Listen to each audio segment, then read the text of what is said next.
यदि आप श्री कृष्ण के बारे में और जानना चाहते हैं तो इस चैनल को सब्सक्राइब करें और बेल आइकन को दबाना ना भूलें।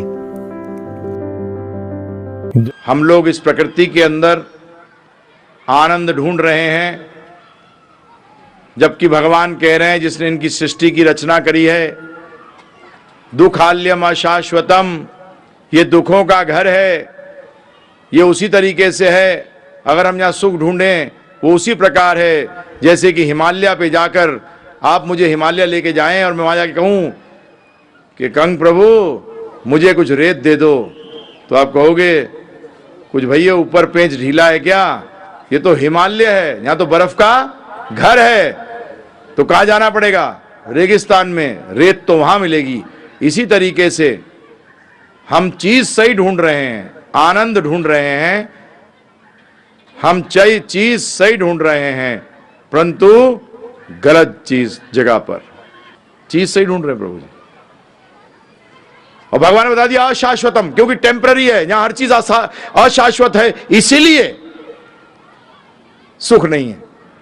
क्योंकि अशाश्वत चीज को प्रभु जी रख नहीं सकते। और हम सब जानते हैं कि जिस चीज को चाहते हैं वो चीज एक दिन चली जाएगी, या तो वो चली जाएगी या हम चले जाएंगे। तो ये एक भय बना के रखती है प्रभु जी। और देवी देवता इस भौतिक प्रकृति के अंदर मैनेजर हैं। ध्यानपूर्वक सुनिएगा, देवी देवता इस भौतिक प्रकृति के अंदर, इस भौतिक प्रकृति के अंदर हैं वो। कल बताया भी था, तीनों गुणों के अधीन है। कहां तक? ब्रह्मलोक तक। ब्रह्मलोक तक भी इन तीन गुणों के अधीन है। और इन तीन गुणों को दूसरी भाषा में बोला जाता है माया। क्या बोला जाता है? माया। तो हम लोगों को छोड़िए, देवी देवता भी इससे बचते नहीं है, सिर्फ शिव जी को छोड़कर। शिव जी को सिर्फ माया में डालते हैं विष्णु, कृष्ण ही माया में डाल सकते हैं उनको। मोहिनी के पीछे भाग लिए थे ना, किसने डाला था माया में? कृष्ण भगवान ने। हैं? जब भी बचाया है, किसने बचाया है? जिसे सर पे हाथ रखता था, क्या नाम था उसका? याद है नाम? भस्मासुर। क्या दे दिया उसको आशीर्वाद कि जिसके सर पे हाथ रखेगा वो भस्म हो जाएगा। तो क्या कहते हैं? शिव जी इसीलिए तो मांगा था ये कि मुझे पार्वती चाहिए। उसका हकीकत में जो बताते हैं वैष्णवाचार्य, उसका उद्देश्य था कि शिव जी को खत्म करके मैं पार्वती जी को भोग करूंगा। ये उसका विचार था। प्रभु जी शिव जी को दौड़ा दिया पूरे ब्रह्मांड में। फिर किसने बचाया? भगवान विष्णु ने। तो शिव जी तो नित्य ध्यान में रहते हैं प्रभु जी, जब भी वो तीन गुणों के अधीन नहीं आते। जो भी आज चर्चा करेंगे, कल भी बता चुका हूं मैं कि तीन गुणों से निकल सकता है वही व्यक्ति जो भगवान का भक्त है। और आज जब भक्ति योग पे चर्चा करेंगे तो ये और क्लियर हो जाएगा। अब प्रश्न उठता है कि 33 करोड़ देवी देवता हैं प्रभु जी, इनको भी तो प्रसन्न रखना पड़ेगा। तो कैसे रखें? तो भागवत बताती है बड़ी अच्छी चीज। आप पेड़ के जब पानी देते हो, एक एक पत्ते पे पानी देते हो या कहीं और पानी डालते हो? कहां डालते हो? जड़ में डालो, सारे पत्ते हरे भरे। और सारे पत्तों में डालने पर भी पत्ते हरे भरे नहीं रह सकते।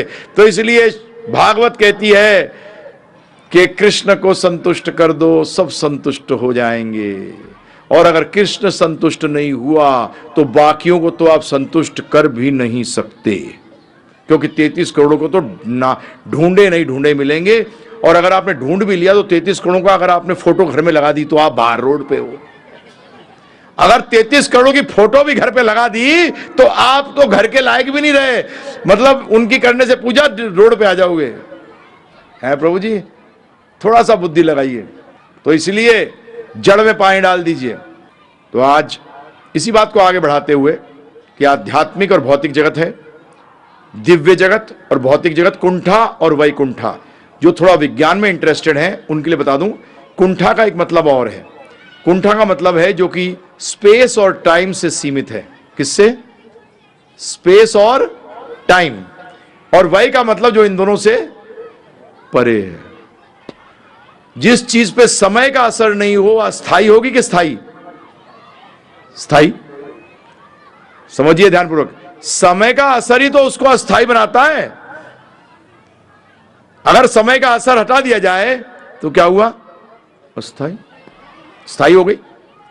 तो वैकुंठ के अंदर, वै का मतलब परे, ये और थोड़ा सा इसका वैज्ञानिक विश्लेषण है जो वह शास्त्र करते हैं, परंतु चक्कर क्या है, इन दोनों के सीमित होने से हमें क्या मिलता है? दुख।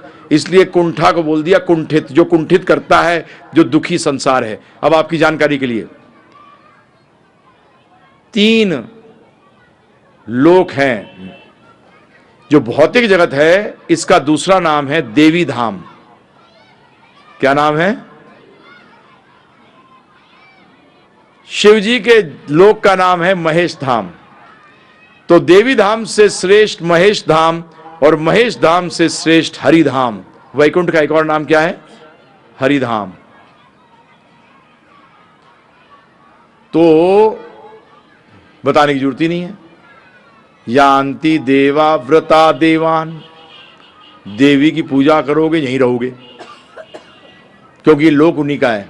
और देवी में किसकी बात? पार्वती की बात नहीं हो रही, ध्यान रखना, ना दुर्गा जी की बात हो रही है, पार्वती जी की नहीं। क्योंकि